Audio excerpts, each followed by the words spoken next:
Hopping out the Lex, I felt like Malcolm X. Marching with the shooters like Martin Luther. 40 cal SK or the fucking Ruger. Don't ever question if I got the heart Truth podcast with your brother Old God and SamAnt. If you're listening on iTunes, Spotify, or Google Play, which you will be, please go ahead and share this video or audio, with a friend and let them know that the Uncensored Truth podcast, is on the air right now. So yeah, man, I'm gonna jump to this other story right here. Zion Williamson, a Duke player, yesterday, was injured. So I know SamAnt had some information that he wanted to share, about college and some things going forward here. Well, yeah, Zion Williamson, obviously they played North Carolina last night. If you're not a basketball fan, if you are just kind of an avid watcher of basketball, you know that it starts with college. And I think it was right after LeBron James or shortly after he came out of high school and went to the league, they shut that shit down. And they said that you had to go and play 1 year in college and then you could eventually advance to the NBA because the NCAA was losing a tremendous amount of money. We fast forward to 2019. We got this kid, Zion Williamson, the next LeBron James freight train. People were just salivating for him to get into the NBA. We see rumors of him going to New York, teaming up with Durant, teaming up with Kyrie Irving, and just revitalizing New York Knicks basketball, something I think the NBA desperately needs. If the Knicks were back in the scene of things, man, it would be dope for the NBA, a flourishing league right now. But the kid gets hurt, man. The kid gets hurt yesterday. It was a fear that he could have potentially, tore his ACL. It is very optimistic now at this point. It's looking like it's day to day. Very, very good. Coach K said on his weekly show on ESPN radio, and the fact that it's a stable condition and a mild sprain, and we're going to do what everyone would do, and that's what's in the best interest for the man. That's from Mike Krzyzewski. But people are pissed off, man. Obviously, we see ESPN made a lot of money from that yesterday in the broadcast. We see Nike made a lot of money putting the shoes on him. He had the Paul Georges on, and Paul George has something to say about it as well. The NCAA made a ton of money, rivalry game, him promoted.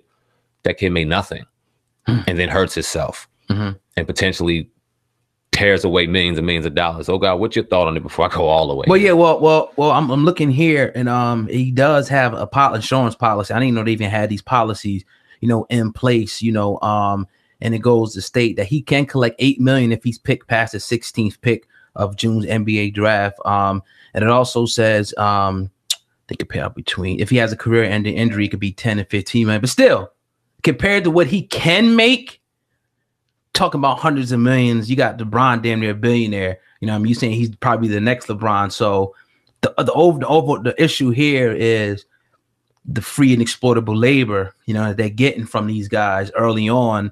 Which I'll let you go into, but that's definitely my main, issue. Forget the insurance. Yeah, that's cool and all that. But, that's our gripe. You got these guys and football's longer, that are giving you all this, putting their life on the line pretty much, making you millions, hundreds of millions of dollars, and you refuse to pay them. That's the underlying issue. But I'll let you elaborate on that. That's the disgusting part about it all. NCAA in general, period. When you look at a Reggie Bush and what he did for USC football back in the early 2000s, when you look at a Vince Young, when you look at it, there's a number of other Heisman Trophy winners that just changed the game when it comes to college football. When you look at a Chris Webber and what he did for the University of Michigan in the Fab Five back in the early 90s, you remember how much of a fan I was growing up as a kid of the Fab Five in Michigan. And these people aren't allowed to even be in the history books when it comes to their schools that made millions and millions of dollars. You know how many people had number 4 jerseys, number 5 jerseys, number 23 jerseys for Michigan, or had that number 5 jersey for USC. They might not have had the last name on the back, but we all knew who we were rocking and who we were repping. And the fact that these kids made nothing from it, and when you find out that they may have made a couple dollars because this is a fucking business and they had to cash in because their moms are asking them about rent, or they can't pay this light bill, or they don't have any food to eat, and you got somebody throwing them money, what are they supposed to do when you just made 10 million off of them?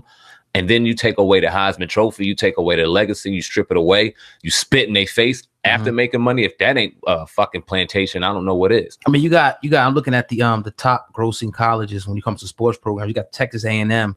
They average annual revenue of 148 million. Texas Longhorns 133 million. These are some of the top, teams. that are making money off the athletic sports alone, not, you know, the donations, the alums and things like that, and the different things that they're able to get from the community and people who went there before. But that's just the sports program. To not pay these guys anything, I think it's something that needs to be. Now it's a good debate on both, because I remember a long time ago a program we were doing. We're going to have a conversation about this. Some people will bring in, you know, other, you know, opposing arguments to this. So this is definitely a good discussion, and I hope to see it in the comment section. But when you're talking about hundreds of millions of dollars you're making for somebody and they can't give you anything, that's sad. Now, some of the arguments I'll get into, they'll say, well, they're giving you a free education, free school woman, boy, you know what I mean? Yeah. Bring that on. Right. Bring that on. I was hoping that somebody would say some bullshit about they're giving you a free education in here. Because if you honestly think these college professors give a fuck about these kids going into these classes, 9 times out of 10, they're not even going to the class. Nope. And they're fine with not going, because they're making the school millions and millions of dollars. They're passing them along. There is no free education going on. They're enabling them. They're allowing them to just go ahead and pass on by, giving them a piece of paper that they know 100% damn well ain't going to do shit for them off the football or basketball, off the football field or basketball court. So you can miss me with that. That's a chess move. Yeah, I mean, if you're going to make like somebody like Zion Williamson, what sense does it make to get anything else when you're going to make $100-200 million right out the gate? What are you going to be that's going to make more than that? So it's just like, you know, focus on this basketball. We'll get some cheerleaders, do your homework, pass you along. We know that this is going on. Like, it's no secret that this is going on college campuses, as well as a lot of drug use, but that's a whole nother I mean, and it's blatant. Why do you got a one and done deal if it ain't going on? They're in there to make that university money for that 1 year and get the fuck out. They're not trying to graduate. They don't care about educating. They're not even in there long enough to be ineligible. So they don't even care. They're sitting in there getting to school, cool, blue. It's a minor league to go into the NBA. Only thing that's different is they're not getting paid. And God forbid they find out you do, because your whole legacy is wiped away from that university and everything you did for it. It's crazy. It's criminal. Yeah. I mean, it's free labor. It's just what it is. Period. And when you look at the football and how them kids get hurt, and we talk about 4 years of just wear and tear. And I'm not saying that the kids from high school need to go ahead and necessarily go and transition to the NFL, but you just think some of your top athletes are Reggie Bush or your next top athletes coming in now, if they sat on the sideline in the major league and didn't get hit and just learned the system now, if you had that top quarterback getting ready, getting your body built, going through some training camps and then sitting down and learning now and getting a small check. What that would do for not only for the longevity of their body, but probably have them just graduate as an athlete. It might even do even better. Yeah, and I think they should definitely, you know, the option should be open for them to go right to high school, you know, if they want to. At least get recruited. Yeah. If they're good enough, all right, pull them. It got to be everybody. We do need an NCAA. Yeah, it needs to be a little bit more of a discussion when it comes to business and these top athletes coming out of high school into college, because it's not fair to them. Let me ask you a question, though, like just thinking, you know, with your mind. How would you pay? Because that's one of the other criticisms. How would you pay these college athletes? What would be their salary? And how do you differentiate pay from, like, you know, somebody who was great in college to this regular old? Because everybody don't make the NFL as well. This would be this is me just thinking right off the top of my head. I never really put thought in this, but I would class it from like A to D, and you get an A class pay, B class pay, and your top athletes, the ones that are really making the money, the grossing, the getting the sales off of this or that. It'll get a certain percentage of that, and then they'll get paid off a commission. If their jersey is doing a crazy amount of numbers, we all know who number 5 is. Right. Pay that man his money. And if you're talking about educating, that's the best way to educate them, is showing them, look, okay, because if you had any college business professor or anybody in marketing, you're going to want to get to percentage off your merchandise. This would be prerequisite number 1. You got a jersey that's making $50 million a year. You can't get a piece of that shit? No, that's crazy. This is fundamental. Come on, man. Now you stressing on something on a whole different level. Because imagine if the university really did care and based the curriculum around these people, setting them up for their next career. So they're making a little money, but they're in financial literacy class, they're in tax class, they're in this kind of class. They're figuring out what they're going to do with steps if they get audited, this or that or the third. And they learned that going in. And you really had some people not losing money, or you don't have stories where you see athletes going broke because they were really set up in college to be taken care of the right way. But these universities don't give a fuck about the athlete. They just care about their bread.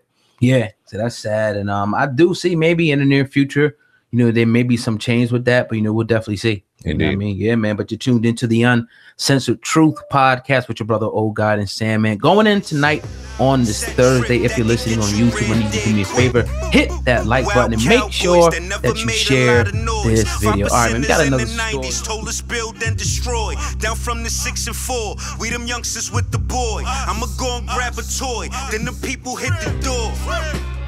Years later, Hefe boots lost Altos, albino gator. I ran the trap like a label, I could sign a hater. Your hands out, you try and find a favor. I'm out west with farmers who grow the best, try and find a flavor. Seat at the table, mine on this paper. The ball means 900, and I treat them like they cheap. Don't follow on no socials, we just meet up every week.